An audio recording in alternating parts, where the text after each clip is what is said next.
বাংলাদেশে এবং বাংলাদেশের বাইরে পৃথিবীর বিভিন্ন প্রান্তে যে যেখান থেকে চ্যানেলে দেখছেন আপনাদের সকলকে সাদর আমন্ত্রণ তৃতীয় মাত্রা দেখবার জন্য। প্রিয় দর্শক, 2024-25 অর্থ বছরের প্রস্তাবিত বাজেট নিয়ে আলোচনার জন্য আমার সঙ্গে স্টুডিওতে রয়েছেন দুজন ব্যবসায়ী নেতা। আমার বায়ে বসা আছেন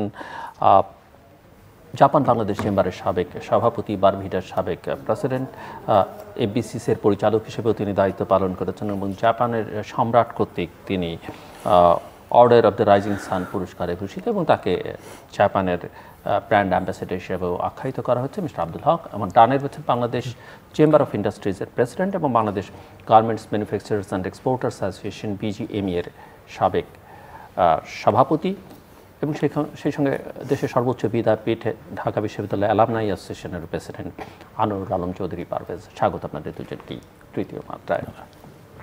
আমি জাস্ট এই বাজেটকে নানানজন নানানভাবে আখ্যায়িত করছেন। কেউ এটাকে বেনজির বাজেট বলছেন, কেউ এটাকে প্রগতিশীল ব্যবসা বান্ধব বাজেট বলছেন, কেউ এই বাজেটের মধ্যে আসলে কিছুই খুঁজে পাচ্ছেন না। সো আমি একটু আপনাদের দুজনের কাছ থেকে সূচনায় শুনতে চাই যে আপনাদের নিজেদেরটাই কি, জাস্ট প্রত্যেকে যদি 4-5 মিনিট করে বলেন যে এই বাজেটটাকে আপনারা কীভাবে দেখেন, এর মধ্যে পজিটিভ সাইড কী আছে, নেগেটিভ সাইড কী আছে, পরে আমরা বিস্তারিত ধীরে ধীরে আলোচনার মধ্যে প্রবেশ করবার চেষ্টা করবো। মিস্টার আব্দুল হক যদি শুরু করেন। অনেক ধন্যবাদ। আমার এখানে আমার সম্মানীয় নেতা, চেম্বার অফ ইন্ডাস্ট্রির বহুবার নির্বাচিত প্রেসিডেন্ট পারভেজ ভাই এবং তিনি বিজিএমেরও একজন অত্যন্ত সিনিয়র লিডার।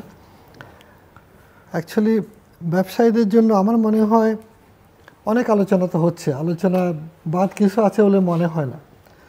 যেটা আমরা বলতে পারি, আলোচনা অবশ্যই করে যেতে হবে, কারণ আলোচনা ছাড়া তো আমাদের সমাধানে আর কোনো রাস্তা নাই। যেখানে প্রচণ্ডভাবে আমরা এগুলো ডিবেট করতে পারি সেরকম পরিবেশ তো আমাদের এখানে আমরা তৈরি করতে পারিনি এখন পর্যন্ত। সেই জন্য অন্তত এই আলোচনাগুলোর মাধ্যমে যে ভেন্টিলেশনটা হয়, অন্তত কিছুটা হলেও আমাদের উদ্যোক্তা কিংবা প্রকৃত যারা কন্ট্রিবিউট করছে, যেমন যারা আমাদের এখানে ইন্ডাস্ট্রি করছে, তারা কিন্তু আমার দেশের বড় রকমের উপকার করছে। আবার যারা এখান থেকে পাচার করছে তারা কিন্তু ইস্ট ইন্ডিয়া কোম্পানির চেয়ে ভয়ঙ্কর, রাজাকার চেয়ে ভয়ঙ্কর। আমরা এই আলোচনা কিন্তু করেছি। এই বাজেটে ডেফিনেটলি নতুন অর্থমন্ত্রী মহোদয়, তিনি অনেক সিনিয়র মানুষ, উনি অর্থনীতির ছাত্র, তিনি একটা চ্যালেঞ্জিং সময়ে দায়িত্ব নিয়েছেন এবং সংকোচনমূলক একটা বাজেট করা হয়েছে বলে আমাদের অর্থনীতিবিদরা বলছেন। আমার কাছে একজন সাধারণ ব্যবসায়ী হিসাবে মনে হয় যে জিনিসটা আমাদের জন্য ভীষণ দরকার, সেটা হচ্ছে মানুষের। একজন বিশিষ্ট অর্থনীতিবিদ ডক্টর হোসেন জিল্লুর রহমান তিনি বলেছেন যে এই বাজেট করে দিয়েছে অলিগার্সরা।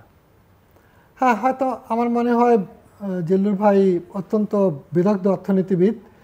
এখন অলিগার্কদের যে প্রভাব বাংলাদেশে, অলিগার্কটা আমাদের সাধারণ মানুষ হয়তো সে অর্থে বুঝবে না। সে তাদের জন্য বুঝতে গেলে যে এই যে দানব তৈরি হয়েছে আমাদের এখানে, আমি যেটাকে মনে করি যে এই দানবদের রাহু গ্রাস থেকে জাতি কখন মুক্তি পাবে, এটা বড় চ্যালেঞ্জ আমাদের বর্তমান সরকার এবং মাননীয় প্রধানমন্ত্রী তিনি বঙ্গবন্ধু কন্যা তার যে অবস্থান, সেখানে কিন্তু তিনি বলেছিলেন যে তিনি অনেক পরিবর্তন করবেন এবং তিনি পরিবর্তনের অঙ্গীকার করেছেন। যে পরিবর্তন নতুবা মরণ, আমরা বলেছিলাম পরিবর্তন হতেই হবে। এই অবস্থা থেকে যে মারাত্মক ক্ষতি হয়েছে ব্যাংকিং সেক্টরে এবং আমাদের অর্থনীতিতে সাধারণ মানুষকে বাদ দিয়ে যে চরম বৈষম্যমূলক একটা পুঁজিবাদী অবস্থা দাঁড়িয়েছে, যেটা পারভেজ ভাই আমাদের অত্যন্ত শ্রদ্ধেয় একজন উদ্যোক্তা, যার এখানে হাজার হাজার লোক কাজ করে, তারা যে অবদানটা রাখছেন। আবার পাশাপাশি এমন লোকেরা তৈরি হয়েছে যারা ব্যাংক, বিভিন্ন রকমের আর্থিক খাতে নিয়ন্ত্রণ করছে। তারা কোত্থেকে আসলো, তাদের অবদানটা কী, কোত্থেকে পুঁজি আসলো, কেন আমাদের এত বড় রিজার্ভ খালি হয়ে গেল, এইসবের কিন্তু বড় রকমের আলোচনা পার্লামেন্টে তো হয় না। সেরকম পার্লামেন্ট আমরা ভারতের মতো তো করতে পারি নাই। অতএব আমার মনে হয় সবচেয়ে বড় চ্যালেঞ্জটা হচ্ছে মূল্যস্ফীতি, যেটা অর্থনীতিরা বলছেন।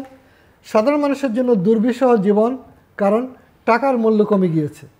টাকার মূল্য বৃদ্ধি করা, সাধারণ মানুষের আয় বৃদ্ধি করা, দুর্নীতিকে দমন করা, দুর্নীতিকে দৃশ্যমানভাবে পানিশমেন্ট দেওয়া, যেটা আমরা এখন দেখতে পাইনি, সেই ব্যাপারগুলো অত্যন্ত চ্যালেঞ্জিং। সেটা কেবলমাত্র বাজেটের কিন্তু কাজ না। অর্থমন্ত্রীকে বলা হলে অর্থমন্ত্রীর ক্ষমতা এই ব্যাপারে সীমিত। কেন্দ্রীয় ব্যাংকেরও কিন্তু তারা যে রেগুলেটরি হিসাবে করবে তারা কিন্তু চেষ্টা করছে, বাট হোম মিনিস্ট্রির যে কাজ, অপরাধীকে ধরা যে কাজ, পাচার রোধ করা যে কাজ, সেটা কিন্তু কেন্দ্রীয় ব্যাংকের একার বিষয় নয়। কেন্দ্রীয় ব্যাংক কিন্তু পুরা মূল্যস্ফীতি কন্ট্রোল করার মতো অবস্থানে নাই, কারণ বিশাল একটা চক্র, বিশাল যাদের কাছে পুঁজি ক্যাশ টাকা, তারা কিন্তু নেটের মধ্যেই নাই, সে হয়তো ইনকাম ট্যাক্সের খাতায় তার কোনো নাম নাই। এই যে ভয়ঙ্কর অবস্থাটা, যেটা কিন্তু সরকারের জন্য, প্রশাসনের জন্য, এন্টার অর্থনৈতিক সিস্টেমের জন্য কিন্তু বড় চ্যালেঞ্জ, সেটা আমি জানি না কীভাবে উত্তর দেবে, সরকারকে কীভাবে সমাধান করবেন সেই ব্যাপারগুলো। এখানে যেমন ধরেন আপনার সরকার তার রাজস্ব আয়, মানে সাদামাটাভাবে যদি আমরা বলি, রাজস্ব আয় যা হবে, রাজস্ব ব্যয় প্রায় তা চলে যাচ্ছে। তারপর উন্নয়ন যেটা করবেন সেটা সবটা কিন্তু ধার কর্য করে করতে হবে। সাধারণভাবে যদি আমরা বলি, আমার সাধারণ মানুষ তো এইসব ব্যাপার বুঝে না। সে বুঝে কেন টাকার মূল্য কমে যাচ্ছে, কেন ভারতের চেয়ে 1 কেজি চিনির দাম বাংলাদেশের তুলনায় প্রায় 1/3, আমার এখানে কেন এত বেশি, কেন এখানে 400 টাকা কেজি 1 কেজি গরুর মাংস, আমার এখানে কেন 800 টাকা। তো এই যে মানুষ আস্তে আস্তে রাষ্ট্রের উপরে আস্থা হারিয়ে ফেলছে, রাষ্ট্র যে একটা তার সোভারেন সার্বভৌম রাষ্ট্র, যার জন্য সে রক্ত দিয়েছিল, আর কিন্তু অনেক প্রশ্ন মানুষের মনে হয়তো জাগরুক হচ্ছে যে এই রাষ্ট্র, আমি কি রাষ্ট্র তৈরি করলাম, যার সমস্ত সম্পদ কয়জনের হাতে চলে গেল এবং অনার্জিত আয় লোকদের হাতে ক্ষমতা চলে গেল, অর্থনীতির শক্তি চলে গেল, উদ্যোক্তারা কোথায়, জাতীয় পুঁজি নির্মাণের কৌশল কোথায়। আমি তো বলবো বাজেটের মধ্যে কি থাকে, আয় ব্যয়ের হিসাব বাইরে সরকারের আপনার লক্ষ্য অভিষ্ট ফিলোসফিটা কি, দর্শনটা কি, জনগণকে কিভাবে অর্থনৈতিক শক্তি বাড়াবে, জনগণের কল্যাণ করবে, সেই জিনিসগুলো থাকবে। তো আমরা যে অবস্থায় পতিত হয়েছি, বিশেষ করে আমি একজন সাধারণ ব্যবসায়ী মনে করি যে ব্যাংকিং সেক্টরে যে ভয়ঙ্কর অবস্থা তৈরি হয়েছে, সেটার ব্যাপারে কিন্তু বাজেটে কোনো পথ নির্দেশনা নাই। এবং আপনার ব্যাপক ভিত্তিক কর্মসংস্থান সৃষ্টির জন্য যে বিনিয়োগ দরকার, দেশে বিনিয়োগ এবং বিদেশি বিনিয়োগ, আমি যেহেতু জাপানিদের উপদেষ্টা হিসেবে কাজ করি, আমি বলতে চাই আপনার অনুষ্ঠানের মাধ্যমে সদস্য সরকারের উদ্দেশ্যে এবং দেশে আমাদের সাধারণ মানুষের উদ্দেশ্যে, যে তারা কানে কানে বলে যে দেখো, তোমাদের ম্যাক্রো সামষ্টিক অর্থনীতির যে ক্ষতিটা হয়েছে, সেটা ঠিক না করলে আমরা বিনিয়োগকারীরা আস্থা পাচ্ছি না। আমি যে বিনিয়োগ করবো, টাকাটা ফেরত দেবো, তার নিরাপত্তা কই। অথচ আমরা কিন্তু সারাক্ষণ এই বাজেট কেন্দ্রিক অর্থনীতির আলোচনায় বা নিজেদের প্রজেক্ট করবার সময় প্রবৃদ্ধির কথা বলি। প্রবৃদ্ধিটা কিন্তু আসলে বিনিয়োগ ছাড়া হয় না, মানে বিনিয়োগ না হলে, কর্মসংস্থান না হলে হয় না। দেখানো হচ্ছে সরকারের ব্যয়ের প্রবৃদ্ধি, সরকারের ব্যয়ের ব্যাপারে আমি বলবো মারাত্মক একটা অবস্থা হলো যে যখন আপনি সরকারি বিভিন্ন প্রকল্প করতে দিয়েছেন, তারা যে জিনিসটা প্রাইভেট সেক্টরে করলে 100 কোটি টাকা করতে পারতো, সেটা অনেক ক্ষেত্রে 1000 কোটি টাকা ব্যয় হয়ে যাচ্ছে, এবং সেটা দরকার আছে কিনা, রেট অফ রিটার্নটা কি, জি, ইত্যাকার বিষয়গুলো সামনে চলে আসে। আসছি আপনার কাছে, একটু মিস্টার চৌধুরীর কাছ থেকে শুনে আসি। আমরা দেখছি যে বাজেটের আকার বৃদ্ধি করা, প্রবৃদ্ধিটা একটু বড় করে দেখানো, এনবিআর এর জন্য টার্গেটটা একটু সবসময় তারা পারুক আর না পারুক একটা বড় টার্গেট তাদেরকে ধরে দেয়া, এটাই হচ্ছে এক ধরনের প্রবণতা বছরের পর বছরের ধরে বাজেটে যেটা লক্ষ্য করা যাচ্ছে। কিন্তু বাজেট কিভাবে বাস্তবায়ন হবে, বাস্তবায়নযোগ্য কিনা, সেগুলোর দিকে খুব একটা মনোযোগ নেই বলে অনেক ক্ষেত্রে অনেকে মনে করেন। এটা অনেকটা ওই যে আমাদের দেশে অলিগার্কদের কথা বলি, এবং তাদের মধ্যে এক ধরনের সম্পদ তারা শুধু লুটপাট করছে, পাচার করছে তাই না, তারা একটা অশ্লীল প্রদর্শনীয় তাদের মধ্যে মানসিকতা আছে, যে সাধারণ মানুষ যারা খেতে পায় না বা দরিদ্র থেকে দরিদ্রতর হচ্ছে, তাদেরকে এক ধরনের দেখানো যে দেখো আমাদেরকে। এটা আমরা ওই যে সাম্প্রতিককালে যে 3 রত্নকে নিয়ে প্রায়শই আলোচনা করি, তাদের একজন বেনজির আহমেদ, যার কন্যার বিশ্রামের জন্য তাকে অ্যাপার্টমেন্ট কিনতে হয় ইউনিভার্সিটির সামনে। তো এটা অনেকটা সেই ধরনের, বাস্তবতা থেকে অনেকখানি দূরে। আপনার কাছে কি মনে হয়? না, ধন্যবাদ। আমরা যদি এইভাবে দেখি যে এবার বাজেট যে পেশ করা হয়েছে 7,97,000, এর আগের বছর ছিল 7,61,000, মানে 4.6%। ধারণা কিন্তু ছিল যে আকারটা কমবে, কিন্তু আকার কমবে ধারণাটা আমার মনে হয় না, কারণ আমি যদি এই হিসাবে দেখি তাহলে আমার কাছে মনে হয় যে এটা খুব একটা, মানে দে আর ট্রাইং একটা, কি বলবো, খুব একটা বেশি বাড়ানো হয় নাই, একটা প্র্যাকটিক্যাল ওয়ের দিকে অ্যাটেনশন দেওয়ার চেষ্টা করা হয়েছে। কিন্তু যে জিনিসটা, ইভেন আপনি যদি দেখেন যে রেভিনিউ টার্গেট 5,41,000, মানে 8.2%, ন্যাশনাল বোর্ড অফ রেভিনিউ ওদের গতবার ছিল কিন্তু প্রায় 32 না 33%, এবার কিন্তু 11% গ্রোথ শো করানো হচ্ছে। এইভাবে জিনিসটা গেল। তা সেই হিসাবে আমি যখন দেখি তখন আমার কাছে মনে হলো যে অ্যাটলিস্ট রিয়েলিটির দিকে আসার চেষ্টা করা হচ্ছে আর কি। সো আমি সেদিকে আমার খুব একটা বেশি আপত্তিকর কোনো কমেন্ট করার মতন কোনো আমি অবস্থা দেখি না।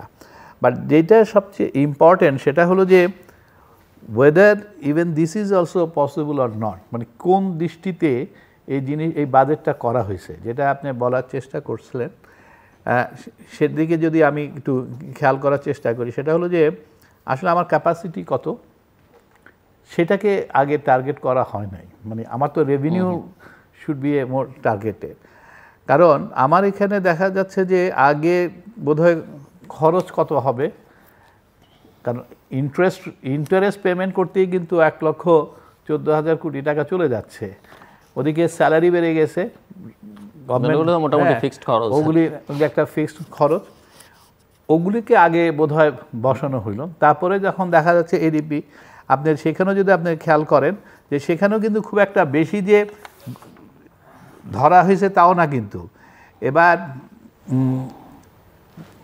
বিদেশি নেট এডিবিতে মাত্র 2,65,000 কোটি টাকা, যেটা গতবার ছিল হলো 2,63,000 এবং পরে কমে 2,05,000। সো এই যে জায়গাটা সেটাও কিন্তু এডিবি এর ওখানেও কিন্তু ফান্ড কিন্তু ওইভাবে করে না, মিনিমাম করে এটাকে মিলানো হয়েছে। এখন কথাটা হলো যে আমার যে এনবিআর এর সক্ষমতা সেটা কতটুকু আছে। হ্যাঁ, আমি মনে করি যে এনবিআর এর সক্ষমতা আছে, বাট সেটা সেইভাবে ইউজ করা হচ্ছে না। আর গ্রোথ যদি 11% হয়, it is very much possible, কারণ আমি গত বছর আমরা দেখলাম যে ওদের গ্রোথ কিন্তু ইয়াস কম হয়েছে, 2,83,000 কোটি টাকা তারা আর্ন করেছে, but which is 10%, more than 10% growth. যেখানে আমার ইম্পোর্ট ড্রপ করেছে, যেখানে আমার ব্যবসা কমে গেছে, আমার ওভারঅল টার্গেট যেটা ছিল compare to the previous financial year, তার মানে আমি বলতে চাচ্ছি যে 2022-23-এর তুলনায়, সেই হিসাবে they have been achieve quite a reasonable growth. কারণ এটার জন্য কিন্তু এনবিআরকে আমি থ্যাংক ইউ দিতে চাই, ধন্যবাদ দিতে চাই, যে তার তো অ্যাটলিস্ট এরকম অবস্থাও, ইকোনমির এরকম খারাপ অবস্থাও কিন্তু they have shown the growth. তার মানে তার গ্রোথটা কিন্তু রয়ে গেছে। বাট যেই জিনিসগুলি ইম্পর্টেন্ট সবার জন্য সেটা হলো যে এনবিআর কেন, আমি এই জন্য বলার চেষ্টা করলাম যে এনবিআরের যে ক্যাপাসিটি আছে সেটা আমি মনে করি যে ভেরি মাচ, কিন্তু কোনভাবে তারা এটাকে ব্যবহার করছে। সেই 1,02,03,000 ধারী, ওদিকে 39 লাখ হলো ট্যাক্স পে, রিটার্ন সাবমিট করে, কিন্তু ট্যাক্স পে করছে কিন্তু 23-24 লক্ষ। এখন এদের উপরেই কিন্তু তারা চেপা ধরতেছে। বাট ওখানে যে ট্যাক্স পে করতে পারে যে মোর দেন 1 কোটি লোক, সেদিকে কিন্তু এনবিআর এখন পর্যন্ত ওই জায়গাটা বৃদ্ধি কিন্তু আমরা দেখি না, বাট কোনো পদক্ষেপ বা কোনো ডাইরেকশন কিন্তু আমরা পাচ্ছি না। সেকেন্ড, কর ফাঁকির জায়গাটা কি তারা ধরতে পারছে বলে মনে হয়? দেখেন, কর ফাঁকি আপনি প্রথম যে জিনিস, যে মানুষকে নেটের মধ্যে ঢুকানো, কর দেওয়ার জন্য সেরকম একটা এনভায়রনমেন্ট ক্রিয়েট করা যাতে মানুষ ফিল করে যে আমার দেওয়া উচিত। মানুষ কিন্তু দিতে চায়, কিন্তু ওদের ভয় হলো যখন দেখে যে একই ব্যক্তি সে 3বার 4বার করে সে দেওয়ার পরেও তাকে নানানভাবে হয়রানি করে আবার তার থেকে চেপে নিচ্ছে, তখন কিন্তু তারা আর আগাইতে চায় না। একবার একটা আয় দেখালে পরের বার তার কম হলেও বেশি দেখাইতে হবে। আপনি দেখেন, ইভেন এ কোম্পানি যদি লস করে কোনো বছর, it is not acceptable by the NBR. Company যদি সেম সেক্টরে থাম্ব রুলে তারা গ্রস প্রফিট নির্ধারণ করে, এখন সেম সেক্টরে 10টা অর্গানাইজেশন একই রকম কিন্তু প্রফিট করবে না, একই রকম অ্যাডমিনিস্ট্রেটিভ কস্ট হবে না, একই রকম মার্কেটিং ক্যাপাসিটি থাকবে না, একই রকম এফিসিয়েন্সি থাকবে না, কিন্তু তারা তার থেকে বের হবে না। হ্যাঁ, এই যে জিনিসগুলি, তারপরে কি আপনার অ্যাসেসমেন্ট হয়ে গেল, সবই ডান, ফাট করে কিন্তু 4 বছর 5 বছর আগের ফাইল যায় না, আপনি ওটা ভ্যাট দিচ্ছেন না, আপনি ওইটা উঠা দেন নাই। এই যে জিনিসগুলি, এগুলি যখন দেখে তখন কিন্তু সবাই মনে করে যে বাবা আমার এটার মধ্যে ঢোকা দরকারটা কি, এটা তো ব্ল্যাকমেলিং এর মতন হয়ে যাচ্ছে, ব্ল্যাকমেলিং এর মতন হয়ে যাচ্ছে।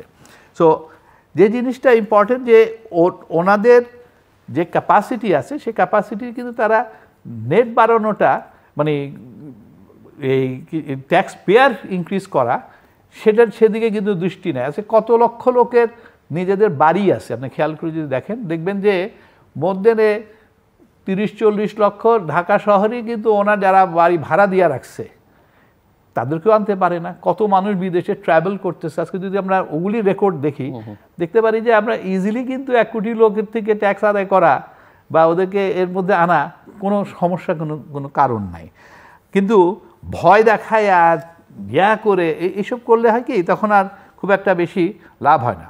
So on the other hand আজকে সরকারের যে এক্সপেন্ডিচার, একটা হলো ইনকাম আর একটা হলো এক্সপেন্ডিচার, সে এক্সপেন্ডিচার কমানোর দিকে কিন্তু সরকারের খুব একটা বেশি যে কাজ করার যে আছে সেই জায়গায় কিন্তু সরকারও কিন্তু ওইভাবে কাজ করছে না। কেন এত স্যালারি বাড়বে, মানে আমার আয়ের সাথে তো এটা একটা সামঞ্জস্যতা থাকতে হবে, তো সেটা নাই। তাতে গিয়ে হলো যে শর্টফল, সে শর্টফলটা দেখা যাচ্ছে যে প্রাইভেট সেক্টরের মানে ব্যাঙ্কগুলির থেকে, কমার্শিয়াল ব্যাংক থেকেই কিন্তু ওনারা সেটাকে মিট আপ করার চেষ্টা করছে। এবং এই যে 1,37,000 কোটি টাকা এখান থেকে যে উঠাবে ব্যাংকের থেকে, তখন ব্যাংক কি করবে? ব্যাংকে সেই ইন্ডাস্ট্রিগুলিকে বা ব্যবসাকে কি সাপোর্ট করতে পারবে, লিকুইডিটি দিতে পারবে না। তারই একটা প্রমাণ আপনি যদি খেয়াল করে দেখেন যে আমরা যদি সিনারিওটা দেখি, বর্তমান সিনারিও আমরা কি দেখতে পাই? আমরা বর্তমান সিনারিও দেখতে পাই ইন্ডাস্ট্রি সেক্টরের গ্রোথ অনলি 6.66% হয়েছে কিন্তু এই বছর, যেটা ইভেন ইয়ার সময়ও কোভিড পিরিয়ডেও কিন্তু 8.37% ছিল। ম্যানুফ্যাকচারিং সেক্টরে 6.58, below low. Micro 6.84%। LC capital machinery LC drop করছে হলো 23.7%। ইন্ডাস্ট্রিয়াল র মেটেরিয়াল ড্রপ করছে 21.8%, আমি জুলাই টু ফেব্রুয়ারি বলছি। ইন্টারমিডিয়েট ড্রপ করছে 16%। ডোমেস্টিক ইন্ডাস্ট্রি আউটপুট ড্রপ করছে 60 to 70%। সো এই যে ফিগারগুলি, এক্সপোর্ট, যে এক্সপোর্ট নিয়ে আমরা এত একটা স্বস্তির জায়গা মনে করছিলাম, সেই এক্সপোর্ট এই মে মাসে আমরা দেখলাম যে 16% কিন্তু নেগেটিভ গ্রোথ, এবং ওভারঅল দেখাচ্ছে ইট ইজ এ 2% গ্রোথ, এবং গার্মেন্টস সেক্টরও 2%-এর বেশি কিন্তু গ্রোথ হয় নাই। এবং আমি মনে করি গার্মেন্টস সেক্টর প্রপারলি যে মে মাসে যেভাবে করছে, 3টা ইনস্টিটিউশন একসাথে করে রিকনসিলিয়েশন করছে, বাংলাদেশ ব্যাংক, ইপিবি এবং কাস্টমস, তাতে গিয়ে নেগেটিভ 16% হয়েছে। বাংলাদেশ ব্যাংকের গভর্নর নিজেই স্বীকার করলো যে আসলে কিন্তু আমাদের টোটাল এক্সপোর্ট যদি আমরা এখন অ্যাসেস করি $40 বিলিয়ন উপরে কিন্তু এক্সপোর্ট হয় নাই। আমি যা হোক আপনি এখন স্বীকার করলেন, কারণ আপনাকে আমি আগেও প্রশ্ন করলাম যে ইপিবির ফিগার ইজ ইনফ্লেটেড। বিজিএমএ বিকিএমএও কিন্তু বারবার বলতেছে যে এটা কিন্তু বেশি শো করা হচ্ছে, এবং গার্মেন্টস সেক্টরের হোল সেক্টরকে বলা হচ্ছে তারা মানি লন্ডারিং করতেছে। এখন ওই জায়গায় চলে গেছে যে পয়সা আসতেছে না, বাট অ্যাকচুয়াল ফিগার আপনি এখন বুঝতে পারতেছেন। সো এই তার মানেটা হলো আজকে যখন আমি এই ফিগারগুলি দেখি, গ্রোথগুলি, তার মানেটা হলো ইন্ডাস্ট্রিগুলি কিন্তু এখন পর্যন্ত ভালো অবস্থায় নাই। কেন? কারণটা হলো ওয়ান অফ দ্য রিজন, ব্যাঙ্কগুলি এলসি ওপেন করতে পারছে না র ম্যাটেরিয়ালের জন্য। আমরা ইলেকট্রিসিটি গ্যাসের জন্য ডাবল 254% বাড়ানো হয়েছে, কিন্তু গ্যাস কিন্তু আনইন্টারাপ্ট করতে পারে নাই। গত 3 সপ্তাহ ধরে তো গ্যাসের প্রেশারই নাই গাজীপুর এসব এলাকায়, এবং বিরাট সমস্যা হচ্ছে। কেন হতে পারে? এখন তার মধ্যে আবার হলো কি, এখন ইন্টারেস্ট রেটও আপনি বাড়িয়ে যাচ্ছেন। তাহলে আগামীতে কোনো ইন্ডাস্ট্রি এখানে কিন্তু আর সেইভাবে তার সক্ষমতা নিয়ে চলতে পারবে না। আমি ধরে নিছি যে নতুন ইন্ডাস্ট্রি তো দূরের কথা, নতুন ইন্ডাস্ট্রি হবে না, বাট এক্সিস্টিং ইন্ডাস্ট্রি বর্তমান সিনারিওতে সার্ভাইভ করানোটা, সিনারিওতে ব্যবসা বাণিজ্য চলা রাখা, যেহেতু কন্ট্রাকশন পলিসিতে যাচ্ছে, যেহেতু আমাদের ফরেন রিজার্ভের পলিসি হয়ে গেছে, ইনফ্লেশনের প্রবলেম হয়ে গেছে, সার্ভাইভ করানোটা সবচেয়ে ইম্পর্টেন্ট। কারণ এগুলি যদি সার্ভাইভ না করে, আপনি দেখেছেন যে অনলি দিস এফেক্ট গত 8 মাসে 1,20,000 জব কম মানুষ কিন্তু আনএমপ্লয়েড হয়ে গেছে, যেখানে 24,20,000 ছিল এখন কিন্তু 24,90,000 ছিল, এখন 25,90,000 হয়ে গেছে কিন্তু আনএমপ্লয়মেন্ট, বেকার। সো ইনফ্লেশন যখন হাই হয় বেকারত্ব কিন্তু আরেকটা হেডেক হয়ে যায়, এবং সেই ক্ষেত্রে ইন্ডাস্ট্রি চালানোটা কিন্তু সবচেয়ে ইম্পর্টেন্ট কিন্তু সরকারের জন্য। বাট আজকে যদি ব্যাংকের থেকে এইভাবে টাকাগুলি নিয়ে চলে যায় 1,37,000, এদিকে ব্যাংকগুলিকে বলা হচ্ছে তুমি ড্রাইড আপ পলিসিতে চলে যাও, তারা ট্রেজারি বন্ডে ইনভেস্টমেন্ট করছে, এবং তারপরেও তাহলে ইন্ডাস্ট্রি সার্ভাইভ করার জন্য, ব্যবসা বাণিজ্য রেগুলার রাখার জন্য আপনার পথটা কি খোলা থাকলো? এবং ব্যাংক চাইলেও তো এখন আর পারবে না। So that was the main scenario. কিন্তু আপনি ওভারঅল যদি বাজেট বলেন কমপ্লিটলি, আমি তো মনে করি this is a not big budget in a sense, এবং এটা প্র্যাকটিক্যাল ওয়েতে চেষ্টা করেছে। বাট এখন ইকোনমির যে কন্ডিশনে, যে ইনফ্লেশনের কথা বলা হচ্ছে, ক্যাপিটাল মার্কেটের কথা বলি আমরা, ডলার মার্কেটের কথা বলি, সব মিলিয়ে তো বরোয়িং যেটা ডোমেস্টিক এবং ইন্টারন্যাশনাল এক্স্যাক্টলি সব মিলিয়ে, এবং ঋণ পরিশোধের যে চাপ, সেগুলো সামাল দেয়, এটা এখন বড় চ্যালেঞ্জ। সেটার জন্য কিন্তু হ্যাঁ, সেটার জন্য আমি একটা বলতেছিলাম যে ধরেন এক্সপোর্ট পর্যন্ত কিন্তু অ্যাকচুয়াল ফিগারে যখন আসা হবে, আমার কিন্তু এক্সপোর্ট গ্রো করছে না, তার মানে আমার ফরেন রিজার্ভ যে গ্রো করবে তারও কিন্তু স্কোপ কিন্তু কমে যাচ্ছে, রেমিটেন্সও কিন্তু ওই সেন্সে ওরকম বাড়ে নাই, এবং সেই পরিসংখ্যান আমরা ঠিকঠাক মতো পাই কিনা পলিসি করবার জন্য, সেটা একটা বড় প্রশ্ন। আমি আসছি আপনার কাছে, তার আগে মিস্টার আব্দুল হকের কাছ থেকে শুনে আসি। জি, না আমার মনে হয় পারভেজ ভাই খুব সুন্দর করে বলেছেন, আমিও ওনার সাথে একমত যে জাতীয় রাজস্ব বোর্ডকে আমরা অবশ্যই ধন্যবাদ দেওয়া উচিত যে তারা প্রচণ্ড চাপের মধ্যেও তারা কিন্তু রাজস্ব আদায়টাকে একটা কাঙ্ক্ষিত পর্যায়ে রাখতে পেরেছে। এর কারণ হচ্ছে রাজস্ব বোর্ডের কাস্টম সার্ভিস, ভ্যাট সার্ভিস কিংবা ইনকাম ট্যাক্সে যারা, তারা কিন্তু professional. In spite of all the ods, অনেক সীমাবদ্ধতার মধ্যে অনেক গ্রে এরিয়া আছে, অনেক ধূসরতা আছে, অনেক দুর্বলতা আছে, তারপরেও কিন্তু তারা লক্ষ্যটাকে একটা, যেহেতু ডেডিকেটেডলি তারা প্রফেশনাল, তারা কিন্তু ভালো কাজ করেছে বলে স্বীকার করতে হবে। কিন্তু প্রশ্ন হচ্ছে যে রাজস্ব যেটা আদায় করছে, যেটা সরকারের যে রাজস্ব ব্যয়, এই সময় সরকারকে চিন্তা করতে হবে যে আমার রাজস্ব কি হচ্ছে, আমি ব্যয় কি করছি। ব্যয়ের জায়গায় যে জায়গাগুলোতে লাগাম টেনে যাওয়া করা যেত, সরকার সংকোচনমূলক নীতিমালা নিয়েছে, অনেক ক্ষেত্রে সংকোচন করেছে, কিন্তু সেটা যথেষ্ট নয়। আর অনেক বেশি অপ্রয়োজনীয় প্রকল্পের প্রতি যে মারাত্মক রকমের একটা মোহ তৈরি হয়েছে সরকারি ডিপার্টমেন্টগুলোতে, এবং প্রকল্প ব্যয় এত আগ্রহ, এইটা কিন্তু মারাত্মকভাবে একটা চ্যালেঞ্জিং অবস্থা তৈরি করেছে কান্ট্রির জন্য, যার কারণে এটাকে ভিত্তি করে আপনি গ্রোথ দেখাচ্ছেন। তার মানে যেটা পারভেজ সাহেব বললেন যে আমাদের রপ্তানির যে পরিমাণ কিংবা যে আমরা ট্রেডিশনালি দেখে আসছিলাম, সেটাও প্রশ্নবোধক। এখন যদি আপনি গ্রোথ দেখানোর জন্য কেবল গ্রোথকে সামনে রেখে যদি সরকার বড় করেও উন্নয়নমূলক কাজকর্ম করে, সেটা কিন্তু কি হবে, আমি অর্থনীতিবিদরা বলবেন, আমি অর্থনীতিবিদ নই, আমি জানি না, আমি সাধারণ মানুষ হিসেবে মনে করি আমাদের মানুষের জীবনের উপরে মারাত্মক রকমের প্রভাব পড়ছে মূল্যস্ফীতি, এবং এই যে কর্মসংস্থানের অবস্থা খারাপ হয়ে যাচ্ছে, সবটা কিন্তু নেগেটিভলি আমাদের সামনে আসবে, এবং এতে যে চিত্রটা সামনে আসবে তাতে কিন্তু বিদেশি বিনিয়োগ আসবে না। আমার এখন দরকার, সবচেয়ে বেশি দরকার বিনিয়োগ।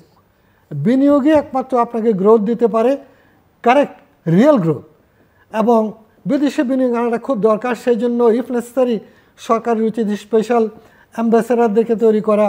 আমাদের এই যে সরকার কাঠামোর ট্রেডিশনটা কি, ট্রেডিশন হচ্ছে এটা ব্রিটিশ কলোনিয়াল প্যাটার্ন থেকে আসা, যারা সরকারের রাজস্ব আহরণ করবে এবং প্রশাসন চালাবে। এখানে দেখেন কাস্টম যে সার্ভিস কেন ভালো করলো, কেন কাস্টম সার্ভিসে এরা প্রফেশনাল, কাস্টমে ঢোকে, কাস্টমে থাকে, ওখান থেকে রিটায়ার করে।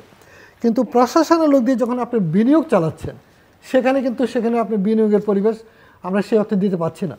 যদি তাই হতো তাহলে ভিয়েতনামের মতো কান্ট্রি একক এজেন্সি করতো না, কমিউনিস্ট কান্ট্রি, বুঝছি, তারা কিন্তু জাপানকে দেখে, কোরিয়াকে দেখে, মালয়েশিয়াকে দেখে একক এজেন্সি করেছে। আমরা বহু বলে আসছিলাম সরকারকে যে আপনারা বিদা করেছেন, বেজা করেছেন, ব্যবসা করেছেন, এতগুলো কিন্তু কোনো দরকার ছিল না।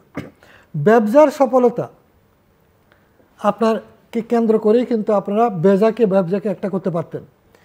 বাণিজ্য মন্ত্রণালয়ের মধ্যে সিসিআই আছে, ইপিবি আছে, তারপরে রেজিস্টার জয়েন্ট স্টক কোম্পানি আছে, এবং এই সবগুলো মিলে কিন্তু আপনি একটা একক করা যেতে পারে।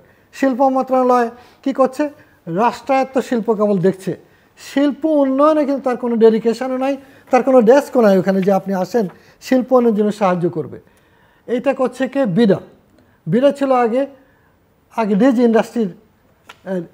ইন্ডাস্ট্রি মিনিস্ট্রির আন্ডারে, মাননীয় প্রধানমন্ত্রী দপ্তরে চলে গেল। আমি কথাগুলো কেন বলছি যে বাজেটের মধ্যে এইসব জিনিস রূপরেখা থাকলে আমরা হয়তো যেটা বিনিয়োগ বান্ধব কান্ট্রি, বিনিয়োগ বান্ধব প্রশাসন, সরকার ভীষণভাবে দরকার ছিল, যেটা কিন্তু সবচেয়ে বেশি অগ্রাধিকার পাওয়া উচিত, কারণ সেখানেই আপনার রিয়েল গ্রোথটা নির্ভর করতো। যে বিনিয়োগ, ইন্ডাস্ট্রি, আপনার রাজস্ব বৃদ্ধি করা, রপ্তানি বৃদ্ধি করা, সবটা কিন্তু ওই জায়গাটায়, যেটা আমরা বলার চেষ্টা করেছি। যেহেতু আমরা অভিজ্ঞতার আলোকে বলেছি, আমি একটা ছোটোখাটো ব্যবসা করি, আমি শুধু 30 বছর জাপান বাংলাদেশ সম্পর্কের ক্ষেত্রে কাজ করার জন্য জাপান সরকার আমাকে তাদের সর্বোচ্চ রাষ্ট্রীয় সম্মাননা দিয়েছে। কেন? যে আমি কোনো সরকারের লোক নই, আমি কোনো প্রশাসনের লোক নই, আমি তাদের ব্যবসা করি। কিন্তু আমি যেটা চেষ্টা করেছি সেটা হলো যে জাপান এমন একটা কান্ট্রি যে কিন্তু মালয়েশিয়াতে গিয়েছে, মালয়েশিয়া উন্নয়ন করেছে, তারা চায়নাতে গিয়েছে, চায়না উন্নয়ন করেছে, তারা আপনার দক্ষিণ কোরিয়াতে গিয়েছে, সেখানে উন্নতি হয়েছে, তাইওয়ানে গিয়েছে, সেখানে উন্নতি হয়েছে। আমরা জাপানকে ফলো করে কিন্তু আমাদের বঙ্গবন্ধু শেখ মুজিবুর রহমান জাপানকে দেখে কিন্তু আগাতে চেয়েছিলেন, কিন্তু আনফর্চুনেটলি ওনাকে হয়তো একটা কমিউনিস্ট ধারা নিয়ে ওনাকেও শেষ করেছে, আমাদের ভবিষ্যতে শেষ করেছে। অতএব জাপানকে আজকে জাপান দেখেন যে মেট্রো রেল করেছে, মাননীয় প্রধানমন্ত্রীকে সাধুবাদ দিতে হয়, ধন্যবাদ দেয় যে তিনি বিশ্বমানের একটা ট্রান্সপোর্ট, এই নারকীয় ট্রান্সপোর্টের মধ্যে এনে উপহার দিয়েছে। এটা নিঃসন্দেহে কিন্তু আপনার ওখানে গেলে চললে মনে হবে একখণ্ড জাপান। এটাকে দেখে আমরা নিজেরা তৈরি করার, কস্ট কমে দিয়ে করার উদ্যোগ কিন্তু আমাদের পরিকল্পনায় নাই, কেউ চিন্তা করতে পারছে না, কারণ ফিলোসফিক্যাল জায়গাগুলোতে আমাদের এখানে নাই। আমরা দানবদের হাতে চলে গেছি, দানবরা করায়ত্ত করেছে এন্টার অর্থনৈতিক সমস্ত এরিয়াগুলো, যেখান থেকে মুক্তি না হলে কিন্তু সত্যিকার অর্থে আমরা যে 30 লক্ষ লোকের জীবনের মূল্যবান স্বাধীনতা অর্জন করলাম উপমহাদেশে আমরাই কেবল, আমার কাছে এখন মনে হয় আমাদের মানুষ হতাশাগ্রস্ত হয়ে যাচ্ছে, তারা কিন্তু দিক খুঁজে পাচ্ছে না তারা কি করবে। অতএব এখানে ভীষণভাবে বড় রকমের পরিবর্তন দরকার। তারপরে হলো আপনার যে ব্যাংকিং খাতের বড় একটা দিকে নির্দেশনা প্রত্যাশা করা গিয়েছিল। আজকে যে অর্থনীতির যে অবস্থা, এখানে একটা ইকোনমিক কাউন্সিল হওয়া দরকার ছিল। এটা একমাত্র অর্থমন্ত্রী একা পারবে না, যেমন পারভেজ সাহেবরা ইন্ডাস্ট্রির ব্যাপারে পরামর্শ দিতে পারতেন। কি অসুবিধা আছে আপনি নেতাদের পরামর্শ নিলে? আপনি কি পয়সা লাগবে না? কিছুই তো লাগবে না। আবার এরকমভাবে কিছু বিনিয়োগ আনার জন্য আমরা কিন্তু স্পেশাল অ্যাম্বাসেডার কিংবা বিশেষ দূত সরকার করতে পারে, যাতে নড়ে চড়ে বসতে পারে। আপনি সব যদি প্রশাসনের হাতে রাখেন, রাজনীতিকদের হাতে রাখেন, সেই অর্থে কোনো বিরোধী দল নাই, সেখানে কিন্তু কোনো ডিবেট হচ্ছে না। আপনার ডিবেট না হলে আপনি বুঝতে পারবেন কী করে যে আপনি ভালো করছেন না খারাপ করছেন। অতএব আমার মনে হয় পরিবর্তন ছাড়া কিন্তু আমাদের পক্ষে আগানো কঠিন হবে, এবং সরকারের জন্য সবচেয়ে বড় চ্যালেঞ্জ হবে জব ক্রিয়েট করা, অর্থনৈতিক নিয়ন্ত্রণ করা। কেবল আপনি সরকারের ব্যয় দিয়ে যে গ্রোথ দেখাচ্ছেন, এটা কিন্তু সম্পূর্ণ নকল, এটা আসল না। এই গ্রোথ কিন্তু রিয়েল ডেভেলপমেন্ট ইঙ্গিত করে না। কারণ যেটা পারভেজ সাহেব যেটা বললেন যে আপনার বিনিয়োগেরই কোথায়, ইন্ডাস্ট্রিতে বিনিয়োগ কই, গ্রোথটা কত হচ্ছে, এইটাই তো আপনার আসল জায়গাটা হওয়া উচিত ছিল। মিস্টার চৌধুরী, আপনার কাছে প্রশ্ন রেখে গেছিলাম, এবং সংকটটা আসলে কি পলিসির, নেতৃত্বের, মানে অর্থনীতি পরিচালনার নেতৃত্বের কোনো সংকট দেখতে পান?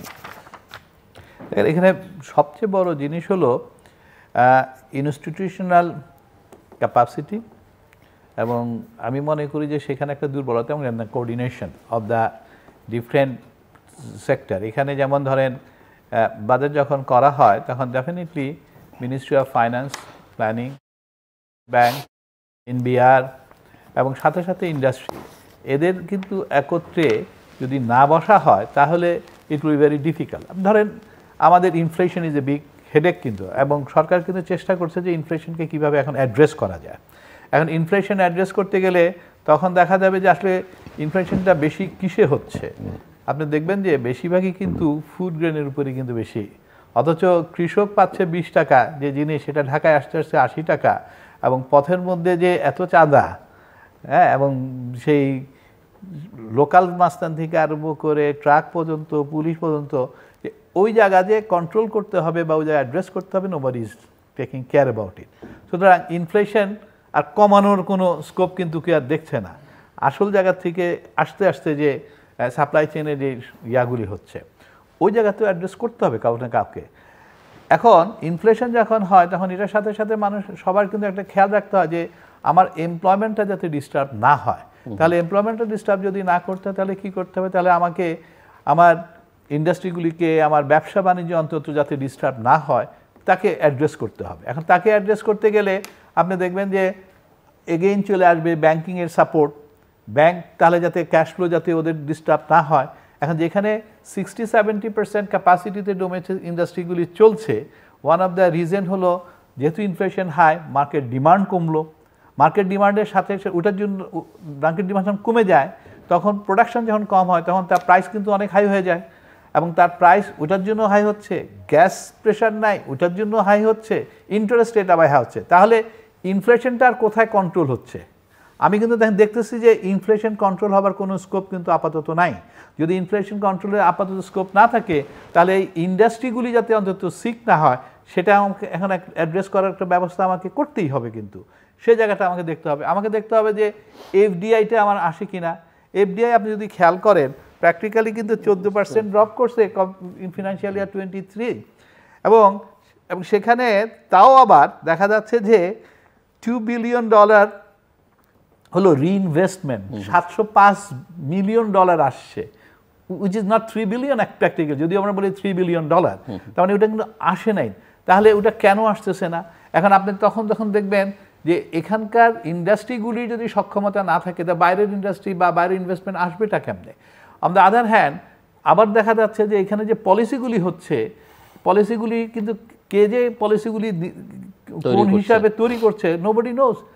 বলা হচ্ছে যে আমলাতান্ত্রিক, অফকোর্স আমলাতান্ত্রিক, কারণ এটা এখন চলছে কিন্তু তাই কিন্তু আমরা দেখতে পাচ্ছি। ইকোনমিক জোন ছাড়া কেউ এখন আর ইন্ডাস্ট্রি করতে পারবে না, হঠাৎ করে সার্কুলার দিয়ে দিল। এখন ইকোনমিক জোন ডেভেলপই হয় নাই আর আপনি এখন এই ধরনের সার্কুলার একটা দিলেন, তাহলে তো হঠাৎ সকালে উঠে ঘুমার থেকে উঠে যদি এই ধরনের সার্কুলার আসে তাহলে তো দেখা যাচ্ছে যে এদেশের ইন্ডাস্ট্রিয়ালিস্টরাই কিন্তু কনফিউজ হয়ে যাচ্ছে, তাহলে বাইরের এফডিআই কোথা থেকে আসবে? দেন তারপর যখন শুনে যে এখান যেসব বিদেশি কোম্পানিগুলি আছে তারা তাদের ইনকাম প্রফিটগুলি তারা নিতে পারছে না, এয়ারলাইন্সের টিকিটের পয়সা পর্যন্ত যাচ্ছে না, এই যে আজকে আমেরিকা থেকে টিম এসে ওই কথাটাই কিন্তু ওরা উচ্চারণ করলো, তাহলে ওই জায়গাটা আমি কিভাবে অ্যাড্রেস করব সেটা করার কথা। আবার অন দ্য আদার হ্যান্ড ওই যে আমি আপনাকে বললাম এক্সপোর্ট ফিগারটা ধাম করে হঠাৎ করে বাড়ানো দেখানো হলো।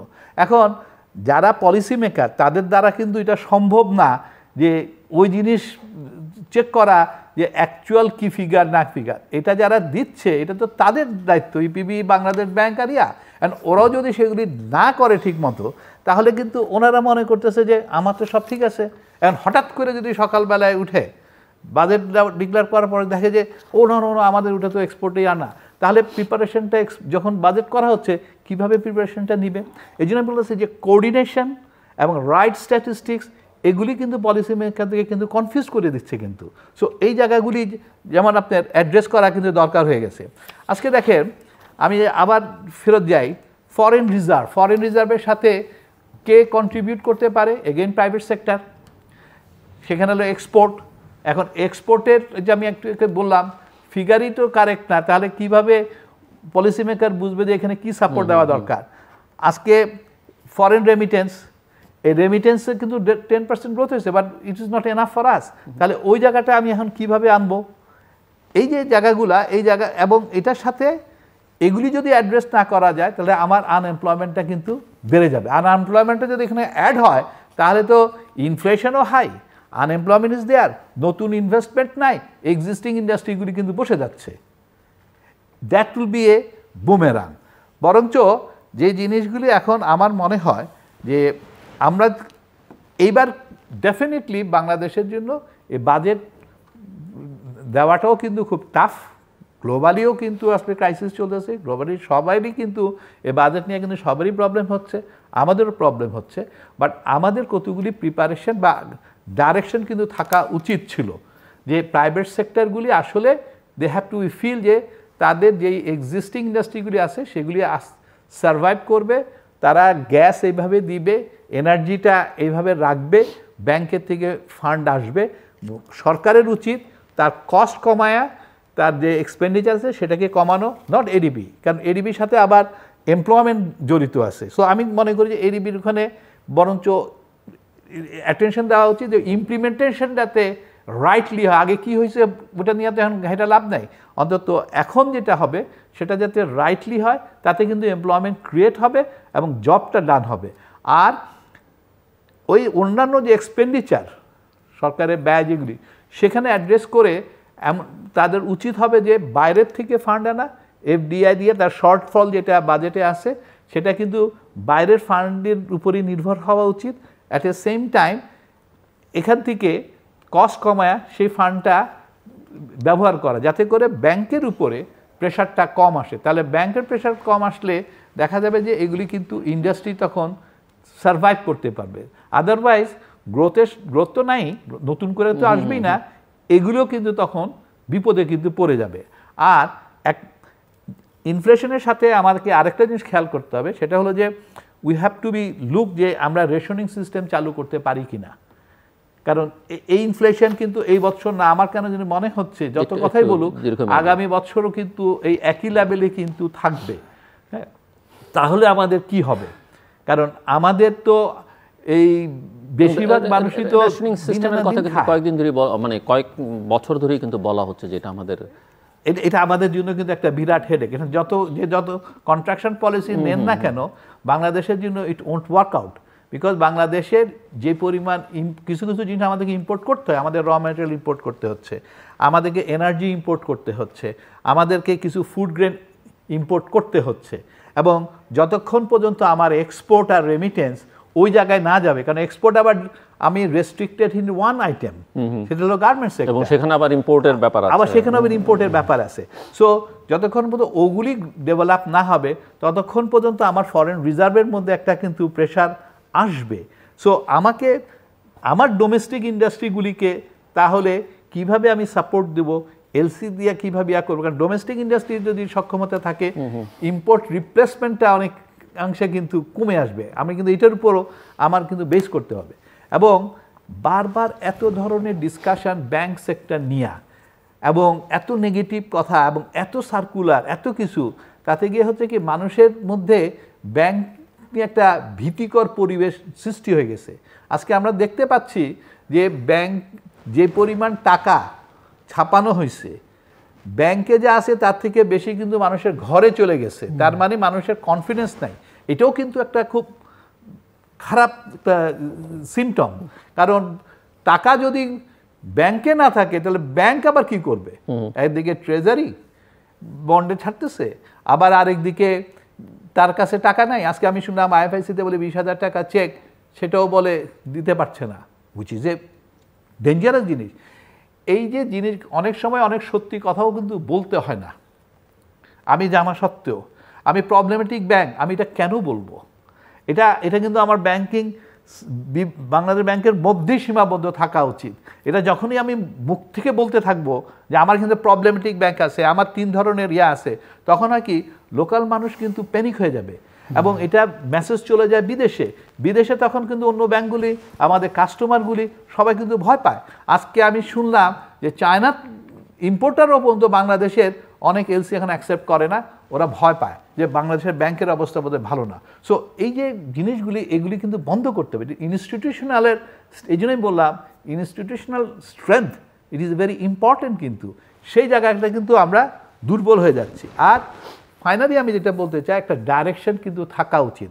দেখেন আমাদের ফিউচারে যেমন ট্যুরিজম একটা ভালো একটা এরিয়া, সেটা আমরা ডেভেলপ করতে পারি, আমরা সেই জায়গার ইনভেস্টমেন্ট চিন্তা করতে পারি। আমরা হসপিটাল দেখেন কত টাকা চলে যাচ্ছে বাইরে এই ডাক্তারি করতে, আমরা সেই জায়গায় কি করতে পারি? আমরা টেকনিক্যাল ইনস্টিটিউশনগুলি সার্টিফিকেটধারী হয়েছে, এগুলিকে কি ইউজ করতে হবে? আজকে যে টেকনিক্যাল ইনস্টিটিউট প্রপার কোর্স কারিকুলামগুলি দিয়ে যদি আমরা এদেরকে বের করতাম, আজকে আমার ফরেন রেমিটেন্স কিন্তু আজকে না হোক 2 বছর পরে কিন্তু আমার অনেক বেশি কিন্তু আর্নিং হতো।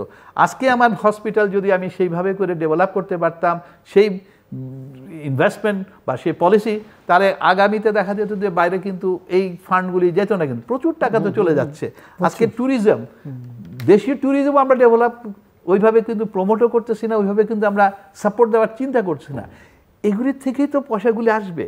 সো বাজেটে মানুষ ওইভাবে এক্সপেক্ট করে যে সব কিছু আমাকে আজকে পাইতে হবে বা আজকে ডিরেকশন যেটা আপনি বলছেন, এক্স্যাক্ট এই জিনিসগুলো আমি মনে করি আসা উচিত।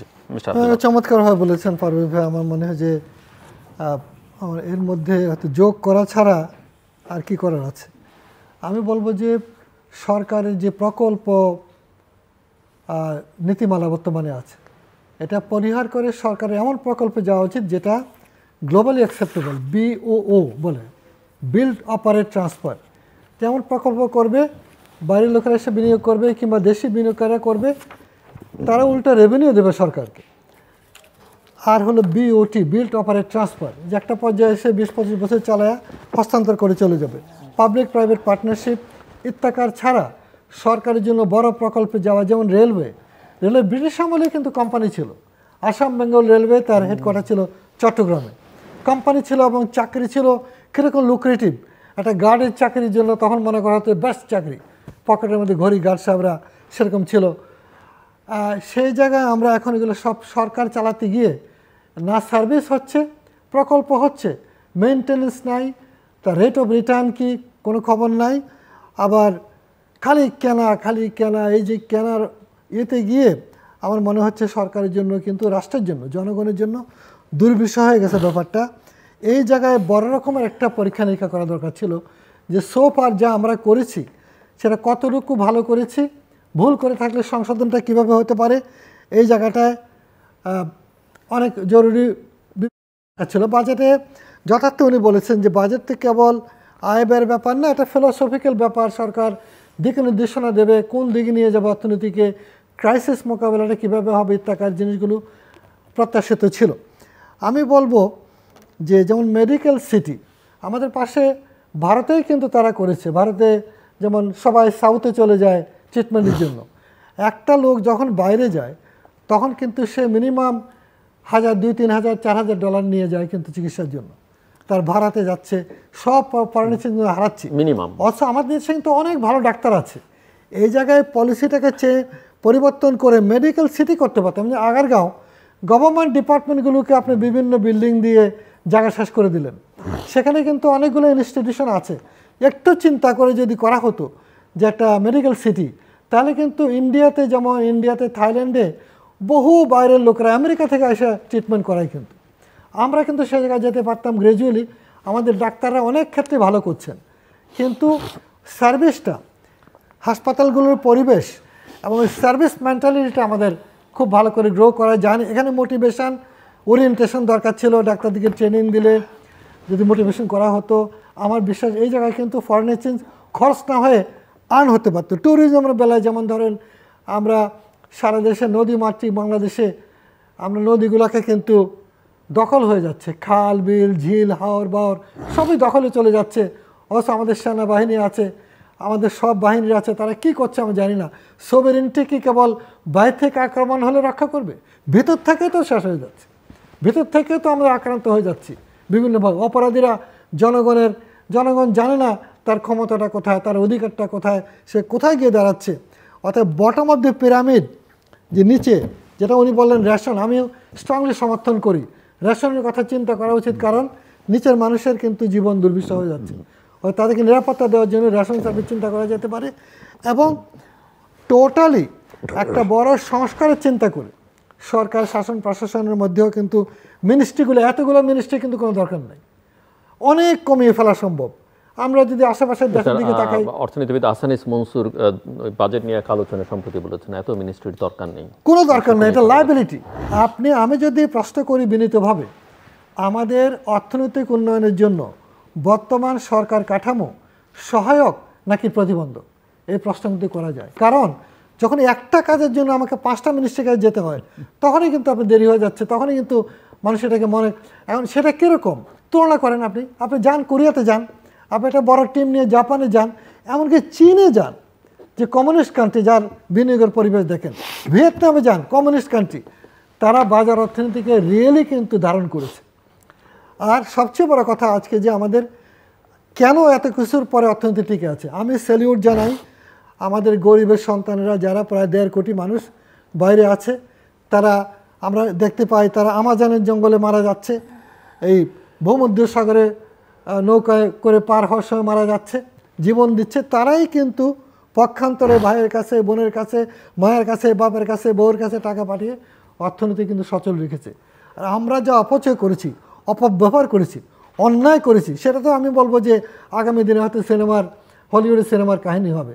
কেবলমাত্র মানি হেস্ট বাংলাদেশের ঘটনা নয়, আরও কাহিনী হবে, কারণ আমরা যা করেছি ইতিমধ্যে। অতএব সেই জায়গা থেকে ফিরে আসতে গেলে আমি মনে করি মাননীয় প্রধানমন্ত্রী তিনি তো অনেক ক্ষেত্রে অনেক সফল, কিন্তু এই জায়গাটা তার জন্য বড় চ্যালেঞ্জ। সুশাসন, আইনের শাসন, জবাবদিহিতা এবং গণতন্ত্রকে প্রাতিষ্ঠানিক রূপে আনা, এই চ্যালেঞ্জ তার সামনে রয়ে গেল। কীভাবে মোকাবিলা করবেন তিনি জানেন। বাট আমরা শুধু বলবো যে আমরা কাজ করতে চাই, আমরা দেশে উন্নতি করতে চাই।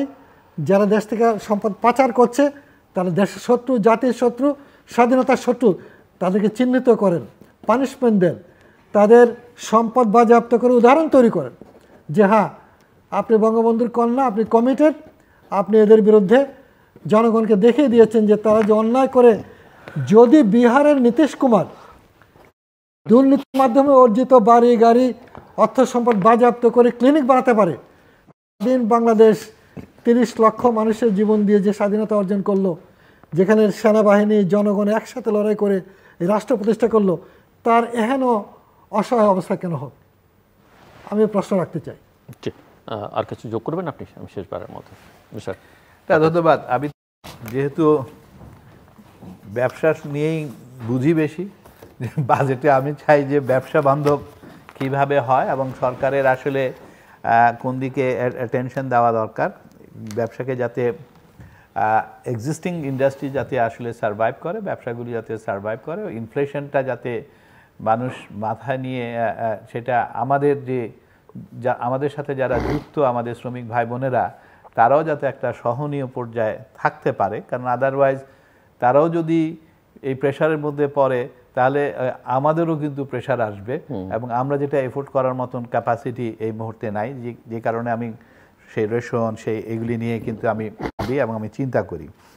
এবং আমার মনে হয় যে দেখেন স্টক মার্কেটের উপরেও কিন্তু মানুষের কনফিডেন্স নাই, এবং স্টক মার্কেট নিয়েও যখন আবার এনবিআর বলে যে গেইন ট্যাক্স 40% হইলে তার উপরে ট্যাক্স ধার্য করা হবে, তখন মানুষ কিন্তু আরও কেউ কিন্তু এটার মধ্যে ঢুকবে না।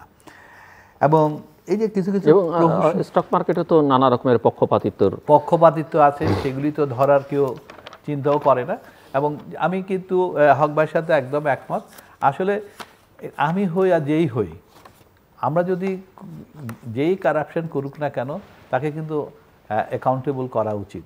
এবং তার আগে সবচেয়ে ইম্পর্টেন্ট হল যে গভর্নমেন্ট ইনস্টিটিউশনগুলি যাতে ফাংশনাল হয় এবং রেসপন্সিবল রোল যাতে প্লে করে। আর পলিটিক্যাল যেই এই চর্চা, পলিটিশিয়ানরা ওনারা ওনাদের কাজ করবে, ওনাদের কিন্তু সবচেয়ে যে কোনো পলিসি নিতে গেলে ইম্পর্টেন্ট হলো প্রপার স্ট্যাটিস্টিক্স, এবং প্রপার স্ট্যাটিস্টিক্স যাতে পেতে পারে সে ধরনের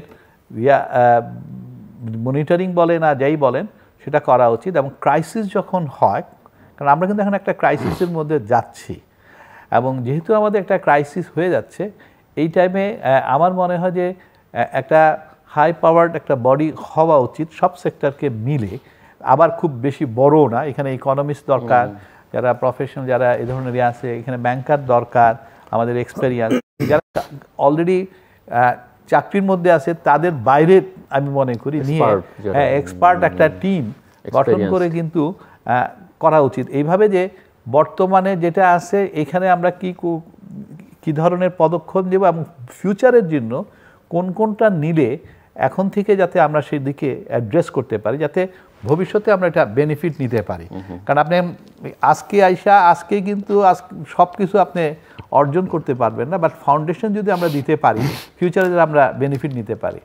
এবং ফাইনালি যেটা আসলে সব কিছু নির্ভর করে এগেইন ইনস্টিটিউশনের রেসপন্সিবিলিটি কতটুকু ওরা দিচ্ছে। এটা কিন্তু কোনো যে কোনো বলেন, আমার নেত্রী বলেন আর ওনার টিম বলেন, কেউ কিন্তু পারবে না যদি ইনস্টিটিউশনগুলি তারা নিজেদেরকে সেই ধরনের রেসপন্সিবল ফিল না করে এবং অ্যাকাউন্টেবিলিটির মধ্যে না আনে। আমি যখন দেখি পত্রপত্রিকায় যে স্বাস্থ্যমন্ত্রী বলতেছে পুরা আমার এখানে তো দেখি পুরা সেক্রেটারিয়েটই কারাপশনে ভরে গেছে গা, এবং আমি কাকে ধরে কাকে করব, এখানে তো ড্রাইভারও 100 কোটি টাকার মালিক, পিওনও দেখি 100 কোটি টাকার মালিক হয়ে বসে রয়েছে।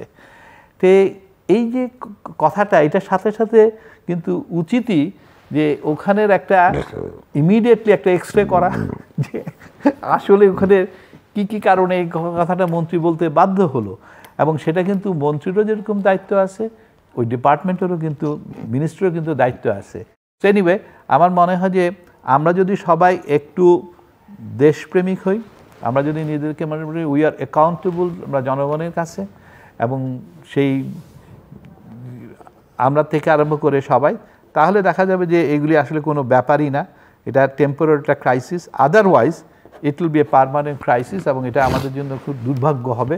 আমরা যেখানে আসছিলাম সেখান থেকে যদি আমরা এখন নেমে যাই, আমরা গ্র্যাজুয়েশনের দিকে যাচ্ছি, আমাদেরকে কিন্তু আরও ট্রান্সপারেন্ট হতে হবে, আমাদেরকে কিন্তু আরও স্পষ্ট পলিসির মধ্যে পড়তে হবে, তখন কিন্তু আর উপায় থাকবে না। এতদিন এলডিসি হিসাবে আমরা পার হয়েছি, 2026-এর পরে কিন্তু আর সেই স্কোপগুলি থাকবে না কারেকশন করা, ধাম করে কিন্তু পড়ে যেতে হবে কিন্তু। সো এনিওয়ে, আমার মনে হয় যে এটা ওনারা নিশ্চয়ই ভাবছেন, এবং দুঃখজনক হলেও সত্য যে আমরা বলতে পারি ব্যবসায়ীরা বা ব্যবসায়ীদের, এদেশে আসলে ব্যবসায়ীদের প্রতি সবারই ধারণা যে এরা থার্ড ক্লাস সিটিজেন, তারা রক্তচোষা, কিন্তু আমরাই যে আসলে দায়িত্ববান হিসাবে কাজ করে যাচ্ছি, কিন্তু ব্যবসায়ী নামধারী মানে ব্যবসায়ী পরিচয়ে রক্তচোষা তো তৈরি হয়েছে সমাজে। এবং ব্যবসায়ী লিডাররা কিন্তু যারা আছে সেন্সেবল, প্রত্যেকে কিন্তু বলছে যারা আমাদের মধ্যে যারা আপনারা তাদেরকে আইনের আওতায় আনেন। আমি এখনও বলবো, আমরা কিছু কিছু মানুষের জন্য আমরা ঢালাওভাবে এই নিতে রাজি না, ব্লেম নিতে রাজি না। যারা এটার সাথে সম্পৃক্ত সবই ওপেন, এবং it has to be come under the আইনের আওতায় অবশ্যই কিন্তু আসা উচিত, তাহলে অনেক প্রবলেমই কিন্তু সলভ হয়ে যাবে। জি, আপনি কিছু যোগ করতে চাইছেন? যেমন কিছু না, খালি আমি বলবো যে পারভেজ ভাই চমৎকারভাবে তিনি বলেছেন, আমি ধন্যবাদ জানাই অনেকে। আমার মনে হয় ব্যবসায়ীদের ব্যাপারে যে কথাটা বলা হচ্ছে, ব্যবসায়ী ছাড়া, দেখেন উদ্যোক্তা ছাড়া কিন্তু আপনি কোনো মতে অর্থনীতিকে এগোতে পারবেন না। সেই হিসাবে সরকারের কাছ থেকে যেটা প্রত্যাশিত সেটা হচ্ছে সরকার কাদেরকে সহায়তা করবে।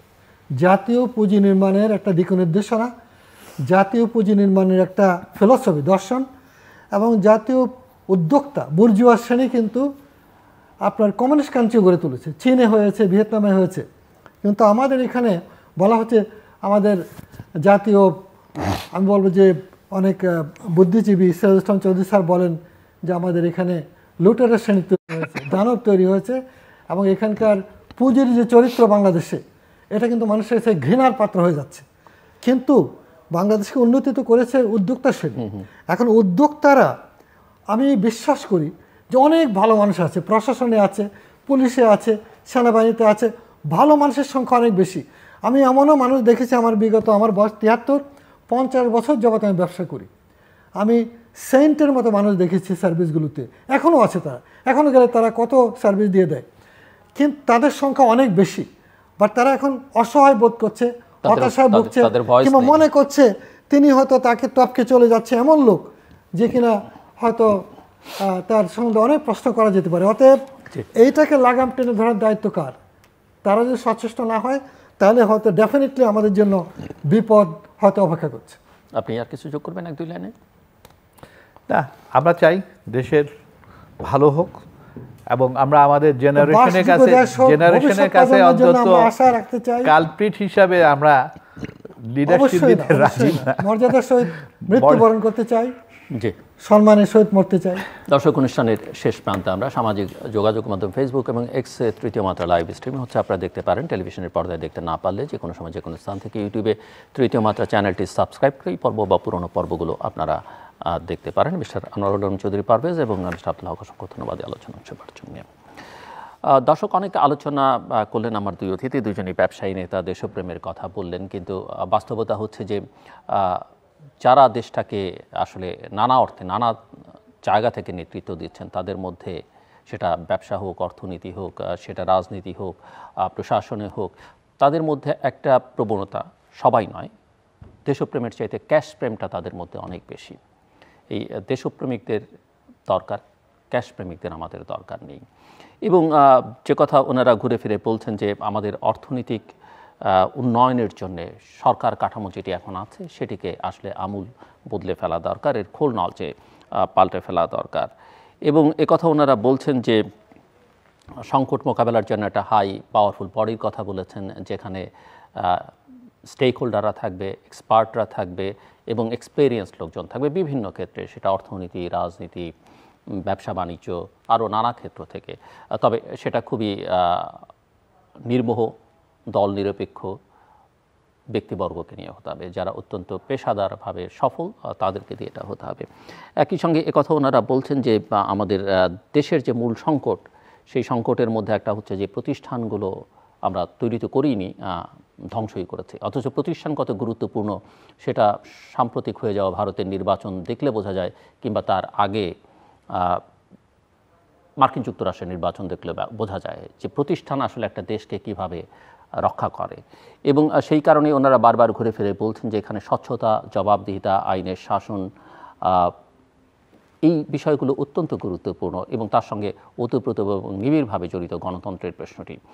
এবং গণতন্ত্রের প্রশ্ন তখনই আলোচনায় গুরুত্ব পায় যখন একটি দেশের রাজনৈতিক নেতৃত্ব বা বিভিন্ন ক্ষেত্রে নেতৃত্ব সেই দেশের জনগণকে আসলে মর্যাদা দেয়, যেটা ধর্ম বলে, নানা আদর্শ বলে যে সবার উপরে মানুষ সত্য বা জনগণ সবার উপরে, বা বাংলাদেশের সংবিধানের আর্টিকেল 7ও বলে জনগণ দেশটির মালিক।